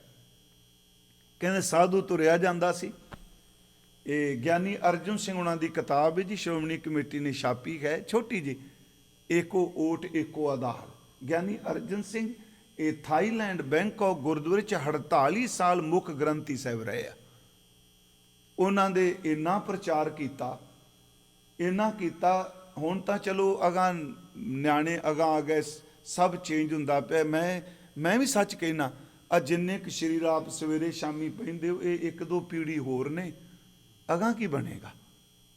ਕਿਉਂਕਿ ਅਸੀਂ ਅੱਗੇ ਕਹਿੰਦੇ ਹਾਂ ਜੀ ਨਹੀਂ ਜੀ ਨੈੱਟ ਤੋਂ ਅਸੀਂ ਸਭ ਕੁਝ ਦੇਖ ਲੈਂਦੇ। ਸਾਡੇ ਬੱਚੇ ਨੈੱਟ ਤੋਂ ਸਭ ਕੁਝ ਦੇਖ ਲੈਂਦੇ ਆ।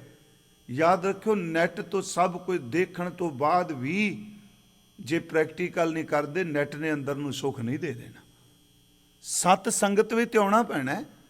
ਹੁਣ ਮੈਨੂੰ ਪਤਾ ਇਸ ਟਾਈਮ ਘਰਾਂ 'ਚ ਕਿੰਨੇ, ਤੇ ਉਹ ਵੀ ਸੁਣਦੇ ਹੋਣੇ ਨੇ ਜਿਨ੍ਹਾਂ ਦੇ ਘਰ ਬਿਲਕੁਲ ਨੇੜੇ ਨੇ। ਮੈਂ ਇਹ ਨਹੀਂ ਕਹਿੰਦਾ ਵੀ ਮੈਂ ਆਇਆ ਤੁਸੀਂ ਆਓ, ਉਹਨੇ ਸੰਗਤ ਤਾਂ ਜਿੰਨੀ ਰੂਟੀਨ 'ਚ ਅੱਗੇ ਹੁੰਦੀ ਉਹ ਆ ਰਹੀ। ਪਰ ਜੇ ਆਪਾਂ ਨੂੰ ਰੱਬ ਨੇ ਮੌਕਾ ਦਿੱਤਾ ਗੁਰੂ ਦੇ ਦਰ ਤੇ ਚੱਲ ਕੇ ਆਈਏ। ਮੇਰੇ ਘਰ ਵੀ ਗੁਰੂ ਗ੍ਰੰਥ ਸਾਹਿਬ ਦਾ ਪ੍ਰਕਾਸ਼ ਹੈ, ਪਰ ਜਿਹੜਾ ਸੁੱਖ ਮੈਨੂੰ ਗੁਰਦੁਆਰੇ ਚੱਲ ਕੇ ਮਿਲਦਾ, ਯਾਦ ਰੱਖਿਓ, ਘਰ ਮੈਂ ਦਰਸ਼ਨ ਕਰਾਂਗਾ, ਪ੍ਰਕਾਸ਼ ਕਰਾਂਗਾ, ਪਾਠ ਕਰਾਂਗਾ, ਪਰ ਸਤਿਗੁਰੂ ਦੇ ਘਰ ਚੱਲ ਕੇ ਜਾਈਏ ਤੇ ਪੈਰਾਂ ਦੀ ਹਾਜ਼ਰੀ ਲੱਗਦੀ ਹੈ, ਪੂਰੇ ਸਰੀਰ ਦੀ ਹਾਜ਼ਰੀ ਲੱਗਦੀ ਹੈ। ਉਹ ਗਿਆਨੀ ਅਰਜਨ ਸਿੰਘ ਉਹਨਾਂ ਨੇ ਕੋਈ ਘਰ ਨਹੀਂ ਛੱਡਿਆ ਜਿਸ ਘਰ ਵਿੱਚ ਕੀਰਤਨ ਨਹੀਂ ਪਹੁੰਚਾਇਆ। ਬੈਂਕਾਕ ਤੁਸੀਂ ਗਏ ਹੋਵੋਗੇ, ਹਰ ਘਰ ਵਿੱਚ ਤੁਹਾਨੂੰ ਵਾਜਾ ਤਬਲਾ ਮਿਲੇਗਾ। ਹਰ ਘਰ ਵਿੱਚ ਤਕਰੀਬਨ, ਜੇ ਦੂਰ ਹੈ, ਗੁਰੂ ਗ੍ਰੰਥ ਸਾਹਿਬ ਦਾ ਪ੍ਰਕਾਸ਼ ਮਿਲੇਗਾ। ਉਹ ਬੜਾ ਸੋਹਣਾ ਉਹਨਾਂ ਦਾ ਸਿਸਟਮ ਸੀ ਜੀ। ਕੋਈ ਉੱਥੇ ਰੌਲਾ ਰੱਪਾ ਨਹੀਂ ਸੀ ਹੁੰਦਾ। ਉੱਥੇ ਅਖੰਡ ਪਾਠ ਸਾਹਿਬ ਸਵੇਰੇ ਨਹੀਂ ਸਨ ਹੁੰਦੇ, ਸ਼ਾਮ ਨੂੰ ਭੋਗ ਪੈਂਦੇ ਹੁੰਦੇ ਸਨ ਘਰਾਂ 'ਚ, ਕਿਉਂਕਿ ਸਵੇਰ ਦੀ ਸੰਗਤ ਨਾ ਗੁਰਦੁਆਰੇ ਘਟੇ। ਅੰਮ੍ਰਿਤ ਵੇਲੇ ਦੀ ਸੰਗਤ ਨਹੀਂ ਸਨ ਘਟਣ ਦਿੰਦੇ ਪੁਰਾਣੇ ਬਜ਼ੁਰਗ ਉੱਥੇ। ਉਹਨਾਂ ਨੇ ਪੁਸਤਕ ਲਿਖੀ, ਮੈਂ ਬੇਨਤੀ ਕਰ ਰਿਹਾ ਦੂਜੀ। ਕਹਿੰਦੇ ਫਕੀਰ ਤੁਰਿਆ ਜਾ ਰਿਹਾ ਸੀ, ਸਾਧਨਾ ਬੜੀ ਕਰਿਓ ਪਰ ਅੰਦਰ ਨਾ ਟਿਕੇ, ਕਦੀ ਟਿਕ ਜਾਣਾ। ਤੇ ਇੱਕ ਬੀਬੀ ਨਾ ਇਹ ਓਖਲੀ ਵਿੱਚ ਪਾ ਕੇ ਝੋਨਾ ਜਾਂ ਮੁੰਜੀ ਜੀਰੀ, ਓਖਲੀ ਆਪਾਂ ਸਮਝਦੇ ਹਾਂ, ਪੁਰਾਣੇ ਸਮੇਂ ਸੀ, ਬਜ਼ੁਰਗਾਂ ਨੂੰ ਪਤਾ ਹੈ, ਤੇ ਉਹਨੂੰ ਸੋਟੇ ਦੇ ਨਾਲ ਉਹਨੂੰ ਛੜੇ ਪਈ, ਸੱਟ ਮਾਰੇ। ਉਹਨੇ ਪਾਈਆਂ ਚੂੜੀਆਂ। ਉਹ ਇੱਕ ਹੱਥ ਨਾਲ ਜਦੋਂ ਸੱਟ ਮਾਰੇ ਤੇ ਛਣਕਾਰ ਆਵੇ, ਤੇ ਉਹਨੂੰ ਨਾ ਛਣਕਾਰ ਚੰਗੀ ਜੀ ਨਾ ਲੱਗੇ। ਉਹਨੇ ਜੀ 2 ਚੂੜੀਆਂ 3 ਲਾ ਦਿੱਤੀਆਂ, ਉਹ ਫਿਰ ਛਣਕਾਟ ਆਈ ਜਾਏ। ਲਾਂਦੀ ਲਾਂਦੀ ਅਖੀਰ ਤੇ 2 ਰਹਿ ਗਈਆਂ, ਉਹ ਤੇ ਫਿਰ ਉਹ ਚੁਨਕਾਰ ਜਾਂ ਉਹ ਧੁਨੀ ਆਏ। ਉਹਨੇ 1 ਲਾ ਦਿੱਤੀ, 1 ਰਹਿਣ ਦਿੱਤੀ। ਫਕੀਰ ਨੇ ਉਹਦੇ ਵੱਲ ਹੱਥ ਜੋੜ ਕੇ ਕਿਹਾ, ਭੈਣੇ ਅੱਜ ਤੂੰ ਬਹੁਤ ਕੁਝ ਸਿਖਾ ਦਿੱਤਾ ਹੈ। ਜਿੱਥੇ 2 ਹੋਣ ਆਵਾਜ਼ਾਂ ਹੀ ਉੱਥੇ ਆਉਂਦੀਆਂ ਨੇ, ਜਿੱਥੇ 1 ਹੋ ਜਾਏ ਉੱਥੇ ਆਵਾਜ਼ ਆਪਣੇ ਆਪ ਹੀ ਮਰ ਜਾਂਦੀ ਹੈ। ਜਿਹੜੀ ਦੂਈ ਹੈ ਸੱਚੀ ਹੈ, ਦਵੈਤ ਬੰਦੇ ਨੂੰ ਸਾੜ ਦਿੰਦੀ ਹੈ।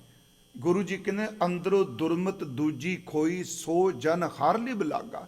ਜਿਹਦੇ ਅੰਦਰੋਂ ਦਵੈਤ ਚਲੀ ਗਏ, ਉਹ ਸਿਰਫ ਖਰੀ ਦਿਲੇ ਵਿੱਚ ਪਰਮਾਤਮਾ ਵੀ ਜੁੜਦਾ ਹੈ। ਜਿਨ ਕੋ ਕਿਰਪਾ ਕੀਨੀ ਮੇਰੇ ਸੁਆਮੀ, ਜਿਨ੍ਹਾਂ ਉੱਤੇ ਮੇਰੇ ਵਾਹਿਗੁਰੂ ਜੀ ਨੇ ਕਿਰਪਾ ਕੀਤੀ। ਮਹਾਰਾਜ ਕਹਿੰਦੇ ਤਿਨ ਹਰ ਅਨ ਦਿਨ ਹਰ ਗੁਣ ਗਾਏ। ਉਹਨਾਂ ਨੇ ਦਿਨ ਰਾਤ ਪਰਮਾਤਮਾ ਦੇ ਗੁਣ ਗਾਏ। ਸੁਣ ਮਨ ਭੀਨੇ ਸਹਿ ਸੁਭਾਏ। ਪ੍ਰਭੂ ਦੇ ਨਾਮ ਨੂੰ ਸੁਣ ਕੇ ਉਹਨਾਂ ਦਾ ਮਨ ਭਿੱਜ ਗਿਆ, ਪ੍ਰੇਮ ਵਿੱਚ ਚਲੇ ਗਏ, ਸਹਿਜ ਅਵਸਥਾ ਵਿੱਚ। ਅੱਗੇ ਗੁਰੂ ਸਾਹਿਬ ਕਹਿੰਦੇ ਨੇ ਜੁਗ ਮੈਂ ਰਾਮ ਨਾਮ ਨਿਸਤਾਰਾ। ਇਸ ਯੁੱਗ ਵਿੱਚ, ਇਸ ਦੁਨੀਆ ਵਿੱਚ ਜੇ ਨਿਸਤਾਰਾ ਕਰਨਾ ਹੈ ਜਾਂ ਪਾਰ ਕਿਸੇ ਕਰਨਾ ਹੈ, ਸਿਰਫ ਰਾਮ ਨਾਮ ਨੇ ਕਰਨਾ ਹੈ। ਤੇਰਾ ਏਕੋ ਨਾਮ ਤਾਰੇ ਸੰਸਾਰ। ਜੁਗ ਮੈਂ ਰਾਮ ਨਾਮ ਨਿਸਤਾਰਾ, ਗੁਰ ਤੇ ਉਪਜੈ ਸ਼ਬਦ ਵਿਚਾਰਾ। ਇਹਦੇ ਅਰਥ ਕੁਝ ਤਾਂ ਕੀਤੇ ਨੇ ਵੀ ਜਿਹੜਾ ਗੁਰੂ ਤੋਂ ਪੈਦਾ ਹੁੰਦਾ ਹੈ, ਗੁਰੂ ਤੋਂ ਉਪਜਦਾ। ਕੁਝ ਗੁਰਮੁਖ ਅਰਥ ਕੀਤੇ ਨੇ ਜੀ, ਗੁਰ ਤੇ ਉਪਜੇ, ਜਿਹਨੂੰ ਗੁਰੂ ਕੋਲੋਂ ਸੋਝੀ ਮਿਲਦੀ ਹੈ, ਗਿਆਨ ਉਪਜਦਾ। ਪਰ ਇਹ 'ਚ ਕੋਈ ਸ਼ੱਕ ਨਹੀਂ, ਇੱਕ ਜਨਮ ਸਾਨੂੰ ਮਾਪਿਆਂ ਨੇ ਦਿੱਤਾ ਹੈ, ਦੂਜਾ ਜਨਮ ਸਾਡਾ ਗੁਰੂ ਦੇ ਘਰ ਵਿੱਚ ਹੁੰਦਾ ਹੈ। ਬਾਣੀ ਨੇ ਕਿਹਾ ਸਤਿਗੁਰੂ ਕੈ ਜਨਮੈ ਗਵਨ ਮਿਟਾਇਆ। ਜਿਸ ਦਿਨ ਬੰਦਾ ਗੁਰੂ ਦੇ ਘਰ 'ਚ ਜਨਮ ਲੈਂਦਾ ਹੈ, ਸ਼ਬਦ ਵਿਚਾਰ ਦੀ ਸਮਝ ਪੈਂਦੀ, ਸੁਰਤ ਜੁੜਦੀ ਹੈ। ਮਹਾਰਾਜ ਕਹਿੰਦੇ ਗੁਰ ਸ਼ਬਦ ਵਿਚਾਰਾ RAM ਨਾਮ ਪਿਆਰਾ। ਗੁਰੂ ਦੇ ਸ਼ਬਦ ਦੀ ਵਿਚਾਰ ਕਰੇ ਤੇ ਵਿਚਾਰ ਨਾਲ ਜੇ ਨਾਮ ਪਿਆਰਾ ਲੱਗੇ ਤਾਂ ਵਿਚਾਰ ਹੈ। ਤੇ ਜੇ ਸ਼ਬਦ ਦੀ ਵਿਚਾਰ ਕਰਕੇ ਹੀ ਕਹੇ ਵਾਹਿਗੁਰੂ ਸ਼ਬਦ ਜਪਣਾ ਬੰਦ ਕਰ ਦਿਓ, ਸਿਮਰਨ ਦਾ ਕੋਈ ਫਾਇਦਾ ਨਹੀਂ। ਇਹਦਾ ਮਤਲਬ ਗੁਰੂ ਸ਼ਬਦ ਵਿਚਾਰਾ ਨਹੀਂ, ਦਵੈਤ ਵਿਚਾਰ ਹੈ। ਇੱਥੇ ਸਤਿਗੁਰੂ ਕੈਸੇ ਹਵਾਲੇ ਕਿਸੇ ਬਖਸ਼ਿਸ਼ ਕਰ ਰਿਹਾ, ਗੁਰੂ ਸ਼ਬਦ ਵਿਚਾਰਾ ਤਾਂ ਸ਼ਬਦ ਵਿਚਾਰ ਚੰਗੀ ਹੈ। RAM ਨਾਮ ਪਿਆਰਾ, ਜੇ ਪ੍ਰਭੂ ਦਾ ਨਾਮ ਪਿਆਰਾ ਹੈ ਤੇ ਇਹ ਵੀ ਇਸ ਤਰ੍ਹਾਂ ਨਹੀਂ ਮਿਲਦਾ, ਸਾਧਨਾ ਨਾਲ ਨਹੀਂ ਮਿਲਦਾ। ਜਿਸ ਕਿਰਪਾ ਕਰੇ ਸੋ ਪਾਏ, ਜਿਸ ਉੱਪਰ ਉਹਦੀ ਕਿਰਪਾ ਹੋ ਜਾਏ। ਇੱਥੇ ਸਤਿਗੁਰੂ ਨੇ ਉੱਤੇ ਦਿੱਤਾ ਸੀ ਕਿਰਪਾ, ਇੱਥੇ ਕਿਰਪਾ ਹੈ, ਪਰ ਅਰਥ ਇੱਕੋ ਹੀ ਨੇ। ਜਿਸ ਉੱਪਰ ਉਹ ਬਖਸ਼ਿਸ਼ ਹੋਵੇ, ਸਹਿਜੇ ਗੁਣ ਗਾਵੇ ਦਿਨ ਰਾਤੀ, ਉਹ ਸਹਿਜ ਅਵਸਥਾ ਵਿੱਚ ਟਿਕ ਕੇ ਦਿਨ ਰਾਤ ਪਰਮਾਤਮਾ ਦੇ ਗੁਣ ਗਾਉਂਦਾ ਹੈ। ਕਿਲ ਵਿਖ ਸਭ ਗਵਾਏ, ਉਹਦੇ ਜਿੰਨੇ ਵੀ ਕਿਲ ਵਿਖ ਨੇ, ਕਿਲ ਵਿਖ ਦਾ ਅਰਥ ਹੁੰਦਾ ਪਾਪ। ਉਂਝ ਵੈਸੇ ਇੱਕ ਗੁਰਮੁਖੇ ਦੇ ਅਰਥ ਕਰਦੇ ਹੁੰਦੇ ਸਨ, ਇਹ ਕੋਸ਼ ਵਿੱਚ ਨਹੀਂ, ਕਹਿੰਦੇ ਸਨ ਉਹ ਪਾਪ ਜਿਹੜੇ ਕਈ ਜਨਮਾਂ ਦੇ ਜੜ੍ਹਾਂ ਜਮਾ ਕੇ ਬੈਠੇ ਆ। ਉਦਾਹਰਨ ਦਿੰਦੇ ਸਨ, ਪਿੰਡੂ ਜਾਂ ਬੰਦੇ ਸਨ ਜੀ ਗੁਰਮੁਖੋ, ਉਹ ਕਹਿੰਦੇ ਸਨ ਇੱਕ ਫੋੜਾ ਹੁੰਦਾ ਹੈ ਸਿਰ ਉੱਤੇ, ਤੇ ਕਈ ਵਾਰੀ ਮਲਮ ਲਾਇਆ, ਪੱਟੀ ਲਾਇਆ, ਫੰਬਾ ਲਾਇਆ। ਫੰਬਾ ਬੜਾ ਪੁਰਾਣਾ ਸ਼ਬਦ ਹੈ, ਉਹ ਬਹਿ ਜਾਂਦਾ।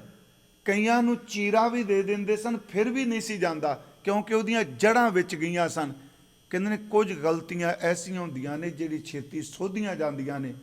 ਕਈ ਪਾਪ ਇੰਨੇ ਪੁਰਾਣੇ ਹੁੰਦੇ ਨੇ ਜਿਹੜੇ ਜੜ੍ਹਾਂ ਬਣਾ ਕੇ ਬੈਠੇ। ਗੁਰੂ ਮਹਾਰਾਜ ਤੇ ਕਿਲਵਿਕ ਸ਼ਬਦ ਵਰਤਿਆ, ਉਹਨਾਂ ਦੇ ਕਈ ਜਨਮਾਂ ਦੇ ਪਾਪਾਂ ਦੀਆਂ ਜੜ੍ਹਾਂ ਪੜ ਦਿੱਤੀਆਂ। ਸਭ ਕੋ ਤੇਰਾ ਤੂੰ ਸਭਨਾ ਕਾ, ਇਹ ਵਾਹਿਗੁਰੂ ਸਾਰੇ ਤੇਰੇ ਨੇ, ਚੰਗੇ ਵੀ ਤੇਰੇ, ਮੰਦੇ ਵੀ ਤੇਰੇ, ਭਲੇ ਵੀ ਤੇਰੇ। ਤੁਸੀਂ ਦੱਸੋ ਕਿਹੜਾ ਜੀ ਉਹਦੇ ਤੋਂ ਬਾਹਰ। ਉਂਝ ਵੈਸੇ ਚੰਗੇ ਮੰਦੇ ਮੈਂ ਸ਼ਬਦ ਵਰਤਿਆ, ਇਹ ਉਹਦੀ ਰਚਨਾ ਵਿੱਚ ਰਚੀ, ਉਹਨੇ ਖੇਡ ਰਚੀ ਹੈ। ਟੀਮਾਂ ਤਾਂ ਸਾਰੀਆਂ ਆਈਆਂ ਨੇ, ਪਰ ਯਾਦ ਰੱਖਿਓ ਮੈਡਲ ਇੱਕ ਨੂੰ ਹੀ ਮਿਲਣਾ ਹੈ, ਕਈਆਂ ਨੇ ਹਾਰ ਕੇ ਵੀ ਜਾਣਾ ਨਾ ਜੀ। ਇਸੇ ਕਰਕੇ ਗੁਰੂ ਨੇ ਕਿਹਾ ਕਿ ਬਿਰਖੈ ਗੇੜ ਸਭ ਜੰਤ ਇਕੱਠੇ, ਇੱਕ ਮਿੱਠੇ ਇੱਕ ਬੋਲਣ ਤੱਤੇ। ਮਹਾਰਾਜ ਕਹਿੰਦੇ ਨੇ ਇਹ ਉਹਦੀ ਖੇਡ ਹੈ। ਇਸ ਵਿੱਚ ਵਾਹਿਗੁਰੂ ਜੀ ਸਭ ਕੋ ਤੇਰਾ, ਸਾਰੇ ਤੇਰੇ ਨੇ। ਤੂੰ ਸਭਨਾ ਕਾ, ਤੂੰ ਸਾਰਿਆਂ ਦਾ ਹੈ। ਹਉ ਤੇਰਾ ਤੂੰ ਹਮਾਰਾ, ਮੈਂ ਤੇਰਾ ਹਾਂ ਤੂੰ ਸਾਡਾ ਹੈ। ਜੁਗ ਮੈਂ RAM ਨਾਮ ਨਿਸਤਾਰਾ। ਇਸ ਯੁੱਗ ਵਿੱਚ ਜੇ ਕਿਸੇ ਦਾ ਪਾਰ ਉਤਾਰਾ ਹੋਣਾ, ਉਹ RAM ਨਾਮ ਨੇ ਨਿਸਤਾਰਾ ਕਰਨਾ ਹੈ। ਗੁਰੂ ਜੀ ਅਖੀਰ ਤੇ ਫਿਰ ਬਖਸ਼ਿਸ਼ ਕਰਦੇ ਆ ਕਿ ਸ਼ੁਰੂਆਤ ਹੋਈ ਸੋਹਲੜੇ ਤੋਂ, ਹਨਾ, ਸੁਖ ਸੋਹਲੜਾ ਹਰ ਧਿਆਵੋ। ਅਜੇ ਵਿਆਹ ਨਹੀਂ ਸੀ ਹੋਇਆ, ਗੀਤ ਗਾਉਣੇ ਸ਼ੁਰੂ ਕਰ ਦਿੱਤੇ। ਹੁਣ ਉਹ ਘਰ 'ਚ ਆ ਗਿਆ। ਚੌਥਾ ਪਦ ਆ ਕੇ ਹੁਣ ਸੋਹਿਲਾ ਸੰਪੂਰਨ ਹੋ ਗਿਆ। ਸਾਜਨ ਆਏ ਵੁੱਠੇ ਘਰ ਮਾਹੀ। ਉਹ ਸੱਜਣ ਪ੍ਰਭੂ ਜੀ ਘਰ ਵਿੱਚ ਆ ਕੇ ਵਸ ਗਿਆ। ਤੇ ਗੁਰੂ ਜੀ ਕਹਿੰਦੇ ਨੇ ਹਰ ਗੁਣ ਗਾਵਹਿ, ਪਰਮਾਤਮਾ ਦੇ ਗੁਣ ਗਾਉਂਦੇ ਨੇ। ਹੁਣ ਤ੍ਰਿਪਤ ਆਗਾਈ, ਅੰਦਰ ਰੱਜ ਗਿਆ ਹੈ। ਵੈਸੇ ਤ੍ਰਿਪਤ ਤੇ ਆਗਾਈ ਦੇ ਲਫ਼ਜ਼ੀ ਅਰਥ ਇੱਕੋ ਹੀ ਨੇ ਕਿ ਅੰਦਰ ਰੱਜ ਗਿਆ, ਅੰਦਰ ਤ੍ਰਿਪਤ ਹੋ ਗਿਆ। ਹਰ ਗੁਣ ਗਾਏ ਸਦਾ ਤ੍ਰਿਪਤਾਸੀ। ਪਰਮੇਸ਼ਵਰ ਦੇ ਗੁਣ ਗਾ ਗਾ ਕੇ ਉਹ ਜੀਵ ਇਸਤਰੀ ਸਦਾ ਲਈ ਰੱਜ ਗਈ, ਤ੍ਰਿਪਤ ਹੋ ਗਈ। ਫਿਰ ਭੂਖ ਨਾ ਲਾਗੈ ਆਏ। ਇੱਥੇ ਜਿਹੜਾ ਸ਼ਬਦ ਨੰਨਾ ਹੈ, ਇਹਨੂੰ ਕੰਨਾ ਨਾ ਲਾਈਏ ਤੇ ਬਹੁਤ ਚੰਗਾ ਰਹੇਗਾ, ਕਿਉਂਕਿ ਇਹ ਕਵਿਤਾ ਵਿੱਚ ਵਿਘਨ ਪਏਗਾ। ਨੰਨਾ ਭਾਈ ਸਭ ਨੂੰ ਪਤਾ ਹੈ ਨਾ, ਇਹ ਲਘੂ ਹੈ। ਕੰਨਾ ਲੱਗ ਗਿਆ ਤੇ ਦੀਰਘ ਬਣ ਜਾਏਗਾ। ਦੀਰਘ ਦੇ ਗਾਉਣ ਵਿੱਚ ਤੇ ਲਘੂ ਦੇ ਗਾਉਣ ਵਿੱਚ ਜ਼ਮੀਨ ਅਸਮਾਨ ਦਾ ਫਰਕ ਹੈ। ਮੈਂ ਕੱਲ ਵੀ ਸ਼ਾਇਦ ਦੱਸੀ ਸੀ, ਬੇਨਤੀ ਕੀਤੀ ਸੀ, ਜਦੋਂ ਦੀਰਘ ਮਾਤਰਾ ਹੋ ਜਾਏਗੀ ਡਬਲ ਹੋ ਜਾਣਾ ਇਹਨੇ। ਇੱਥੇ ਸਤਿਗੁਰੂ ਨੇ ਲਘੂ ਵਰਤਿਆ ਹੈ, ਸਿਰਫ ਨਾ ਕਿੰਨਾ ਫਰਕ ਪੈ ਜਾਂਦਾ। ਇੱਥੇ ਸਤਿਗੁਰੂ ਕਹਿੰਦੇ ਹਰ ਗੁਣ ਗਾਏ ਸਦਾ ਤ੍ਰਿਪਤਾਸੀ। ਫਿਰ ਭੂਖ ਨਾ ਲਾਗੈ ਆਏ। ਫਿਰ ਉਹਨੂੰ ਕੋਈ ਭੁੱਖ ਨਹੀਂ ਲੱਗਦੀ, ਕਿਉਂਕਿ ਭੁੱਖ ਇੱਕ ਤਰ੍ਹਾਂ ਦੀ ਨਹੀਂ, ਭੁੱਖ ਵੀ ਕਈ ਤਰ੍ਹਾਂ ਦੀ। ਗੁਰੂ ਸਾਹਿਬ ਨੇ ਇੱਕ ਸ਼ਬਦ ਹੋਰ ਵਰਤਿਆ, ਜਿਨ ਭੁੱਖਾਂ ਸਭ ਗਵਾਈਆਂ। ਭੁੱਖਾਂ ਵੀ ਬਹੁਤ ਨੇ। ਗੁਰੂ ਜੀ ਕਹਿੰਦੇ ਨੇ ਦਹਿ ਦਿਸ਼ ਪੂਜ ਹੋਵੇ ਹਰ ਜਨ ਕੀ। ਫਿਰ ਬੰਦਗੀ ਕਰਨ ਵਾਲੇ ਦੀ ਪੂਜਾ ਦਸੇ ਦਾਸੀ ਹੁੰਦੀ ਹੈ। ਉਹ ਪੂਜਾ ਲਈ ਇਬਾਦਤ ਨਹੀਂ ਕਰਦਾ। ਉਂਝ ਵੈਸੇ ਹੈ, ਦੇਖੋ ਜੀ ਤੁਸੀਂ ਗੱਡੀਆਂ ਤੇ ਆਏ ਹੋ ਨਾ, ਘਰੋਂ ਚੱਲ ਕੇ ਆਏ, ਗੁਰਦੁਆਰੇ ਤੱਕ ਲੈ ਕੇ ਆ ਗਏ, ਪਰ ਗੱਡੀ ਕੱਲੀ ਗੁਰਦੁਆਰੇ ਤੱਕ ਥੋੜਾ ਜਾਏਗੀ। ਜੇ ਆਪ ਚਾਹੋਗੇ ਵੀ ਮੈਂ ਇੱਥੋਂ LA ਜਾਣਾ, ਨਿਊਯਾਰਕ ਜਾਣਾ, ਗੱਡੀ ਤੋਂ ਉੱਥੋਂ ਜਾਣ ਦੀ ਸਮਰੱਥਾ ਰੱਖਦੀ। ਇਸੇ ਤਰ੍ਹਾਂ ਸ਼ਬਦ ਵੀ ਇੱਕ ਕੈਰੀਅਰ ਹੈ। ਜੇ ਮੈਂ ਇਸ ਕਰਕੇ ਸ਼ਬਦ ਜਾਪਣਾ, ਲੋਕੀ ਮੈਨੂੰ ਸੰਤ ਕਹਿਣ, ਮੇਰੀ ਪੂਜਾ ਕਰਨ, ਪੂਜਾ ਹੋ ਜਾਊਗੀ ਪਰ ਰੱਬ ਨਹੀਂ ਮਿਲੇਗਾ। ਹਾਂ, ਇਬਾਦਤ ਬੰਦਗੀ ਕਰ, ਤੈਨੂੰ ਕਹਿਣ ਦੀ ਲੋੜ ਨਹੀਂ ਮੇਰੀ ਪੂਜਾ ਕਰ। ਹੋਵੇ ਕੋਈ ਜਿਨ ਨਾਨਕ ਸਤਿਗੁਰ ਪੂਜਿਆ ਤਿਨ ਹਰ ਪੂਜ ਕਰਾਵਾ। ਜਿਨ੍ਹਾਂ ਨੇ ਗੁਰੂ ਨੂੰ ਪੂਜਿਆ ਉਹਨਾਂ ਦੀ ਪੂਜਾ ਉਂਝ ਯਾਦ ਰੱਖਿਓ। ਆਪਣੀ ਬੜੇ ਬੰਦੇ ਜੀ ਆਪਣੀ ਪੂਜਾ ਲਈ ਸਾਧਨ ਚਲੀਏ ਕੱਟਦੇ ਨੇ, ਛਿਲੇ ਕੱਟਦੇ ਨੇ ਲੋਕਾਂ ਨੂੰ ਵਸੀ ਕਰਨ ਵਾਸਤੇ। ਰੱਬ ਨਹੀਂ ਮਿਲਦਾ ਹੁੰਦਾ, ਪੈਸਾ ਮਿਲ ਜਾਂਦਾ, ਡੇਰਾ ਬਣ ਜਾਂਦਾ, ਲੋਕਾਂ ਵੀ ਜੈ ਜੈਕਾਰ। ਉਂਝ ਸੱਚ ਜੇ ਭੀੜਾਂ ਕਦੀ ਧਰਮ ਨਹੀਂ ਹੁੰਦੀਆਂ, ਧਰਮ ਕਮਾਉਣ ਵਾਲਾ ਇੱਕ ਹੀ ਹੁੰਦਾ, ਇੱਕ ਅੱਧਾ ਹੀ ਹੁੰਦਾ। ਹੁਣ ਇੱਕ ਪੂਜਾ ਵਾਸਤੇ ਇਬਾਦਤ ਕਰਨੀ। ਮਹਾਰਾਜ ਨੇ ਉਹਨੂੰ ਕਿਹਾ, ਕਬੀਰ ਸਿੱਖ ਸਾਖਾ ਬਹੁਤੇ ਕੀਏ, ਕੇਸੋ ਕੀਓ ਨਾ ਮੀਤ, ਚਾਲੇ ਥੇ ਹਰ ਮਿਲਨ ਕੋ ਵਿਚੈ ਅਟਕੇ ਉਚੀਤ। ਛੇਲੇ ਚੁੱਲੇ ਬਹੁਤ ਹੋ ਗਏ ਪਰ ਅੰਦਰ ਚਿੱਤ ਅਟਕ ਗਿਆ।